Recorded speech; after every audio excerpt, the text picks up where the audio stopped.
Hello everyone, it's Charlton. Please subscribe to my channel, tap that notification bell, and like this video. It does help me keep making videos, and I would appreciate it majorly. So, some pretty huge news. Thank you, Rock Girl, for giving me the heads up. Saw it first thing in the morning right as I was letting Peanut out. And so they've arrested Julian Assange, and I believe they actually, they went inside the embassy to take him into custody. They did, because there's footage of him being taken out. He's kind of he's got a beard. He looks disheveled and like a man who's been holed up in a building or in an embassy, an Ecuadorian embassy, for 7 years. He started there in 2012. So now I'm going to go through this. I just quickly went through the BBC article. The Daily Mail actually does a very good job of telling all the circumstances leading up to his arrest. And we'll see, where this goes. I noticed in one of the bylines here that it says that the president, Lenin Moreno of Ecuador, who's the newly elected president, I don't know when that was. It was probably, 6 or 9 months ago. This all started when he became president, but he said that he asked the UK to guarantee he would not be extradited anywhere where he could face the death penalty, torture or the death penalty. Okay, and I mean that would actually include, I don't know if that would be honored, that promise, but that would include the United States, and that'd be the prime person he's worried about being extradited to. I mean, we have the death penalty and various. I don't know if we. Federal death penalties, I don't know. I guess that's, we have that too. Yeah, we do. Pretty sure. So I don't know if he's actually going to be extradited to the United States. If I had to lay down a guess right now, I would say yes, he will, after probably a lengthy legal process. But we'll see. And let me show you the video. It's pretty good of him coming out of there, It's pretty crazy. Crazy.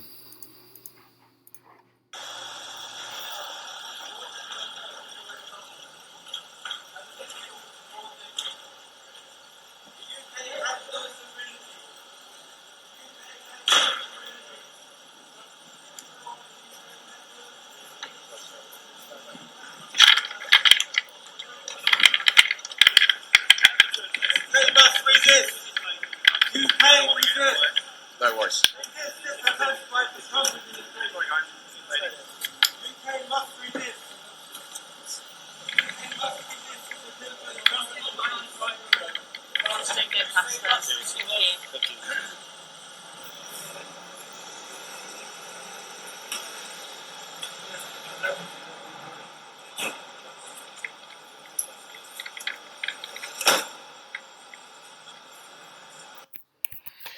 So, that's pretty crazy. And he says UK has no civility. He was actually, in handcuffs, and they were carrying him. I guess he refused to walk out willingly. And he was saying UK must resist. And he mentioned the Trump administration there. I've never fully understood that, why.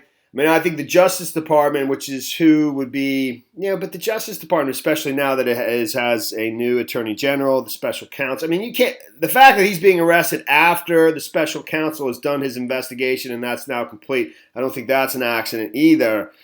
It's all pretty crazy, but, like the Trump administration kind of wouldn't want him to be arrested and wouldn't want him to be extradited to the United States. I mean, I think it's pretty common knowledge. Everyone believes that he was assisting at least, whether you believe about the Russians or whatever, he was assisting the Trump campaign. The WikiLeaks drops, the emails of the DNC, the hacked DNC emails, the Podesta emails at select times during the campaign that helped Trump. It helped at least a little bit.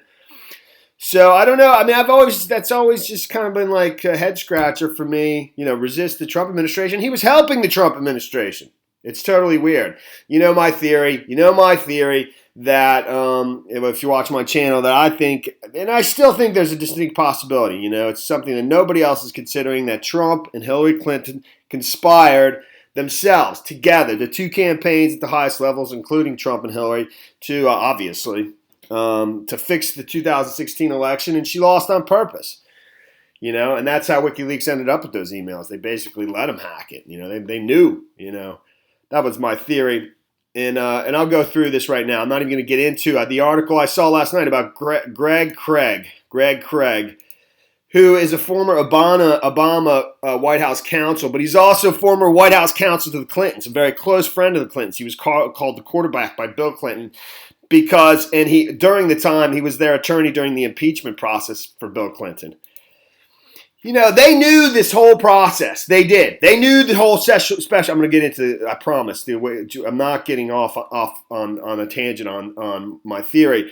But the Clintons knew the special counsel process. You know, they knew it. They basically, it all came to be because of the Kenneth Starr investigation. You know, and all that.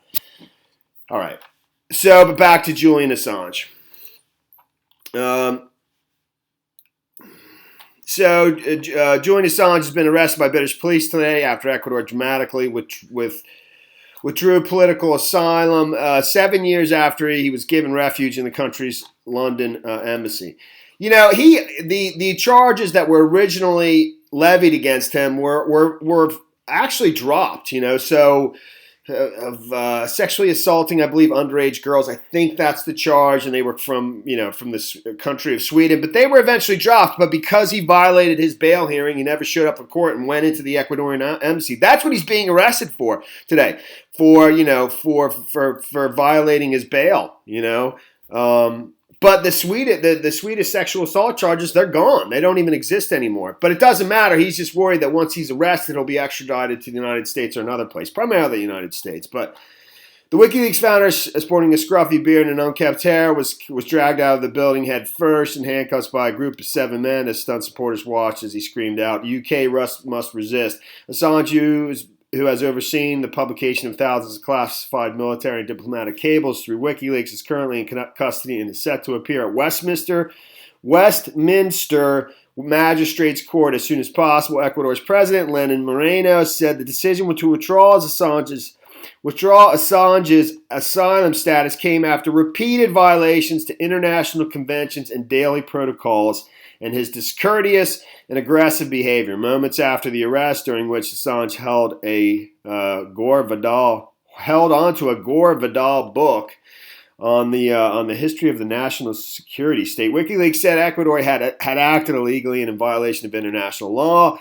Assange, 47, has not left the Ecuadorian diplomatic soil since 2012. While the case was eventually dropped when the country offered diplomatic protection from an allegation of sexual assault in Sweden, when the case was eventually dropped, Assange has always feared extradition in the United States, where his lawyers have claimed he could face the death penalty for leaking highly classified documents. In a statement today, Ecuador's president added that he asked Britain to guarantee that Assange would not be extradited to any country where he could face torture or the death penalty. The news of his arrest was immediately confirmed by Homeland Security Home Security Sajid Javid on Twitter, who said that no one was above the law. So, I mean, this is going to be crazy. And these are the same pictures from him being taken out of there. Withdrawing asylum is a sovereign right of the Ecuadorian state, according to international law. Today, I announced the discourteous and aggressive behavior of Mr. Julian Assange, the hostile and threatening declaration of its allied organization against Ecuador, and especially the transgression of international treaties, have led the situation to a point where asylum of Mr. Assange is unsustainable and no longer viable. Ecuador sovereignly has decided to terminate the diplomatic asylum granted to Mr. Assange in 2012 for 6 years and 10 months. The Ecuadorian people have protected the human rights of Mr. Assange and have provided for his everyday needs at the facility of our embassy in London. When I became the president of Ecuador, I inherited the situation and decided to adopt a protocol to set the daily life rules at the embassy, which is less than anyone may expect from a guest hosted at his house. Ecuador has fulfilled its obligation in the framework of international law. On the other hand, Mr. Assange violated repeatedly clear-cut provisions of the conventions on diplomatic asylum of Havana and Caracas, despite the fact that he was requested on several occasions to respect and abide by these rules. Foreign Secretary Jeremy Hunt said following the arrest, that's the Foreign Secretary in Britain, What we have shown today is that nobody is above the law. Julian Assange is no hero. He's hidden from the truth for years and years, and it's right that his future should be decided in the British judicial system. He added, what has happened today is the result of careful diplomacy by the Foreign Office. Mr. Hunt added, it's a very courageous decision by President Moreno in Ecuador to resolve the situation that's been ongoing for nearly 7 years. It's not so much that Julian Assange was being held hostage in the Ecuadorian Embassy. It was actually Julian Assange holding the Ecuadorian Embassy hostage. It was a situation that was absolutely intolerable to them. And that is the story. All right, so that's the story there, man. That is the story there. We'll see what happens, whether he's extradited to the United States or what. I believe he probably will be. But again, like I said, there remains that confusion, like why the Trump doesn't want his, there's things that happened before, the WikiLeaks dumps of the DNC hacked emails and the Podesta emails, much worse stuff actually, of revealing national security secrets. I don't even know, to be honest with you, but it just remains a big question mark to me, but I do think he will be extradited. All right, that's the story there. Thanks for watching my videos. Please subscribe to my channel. Give me a like down below. I'll see you in the next video. Later, man.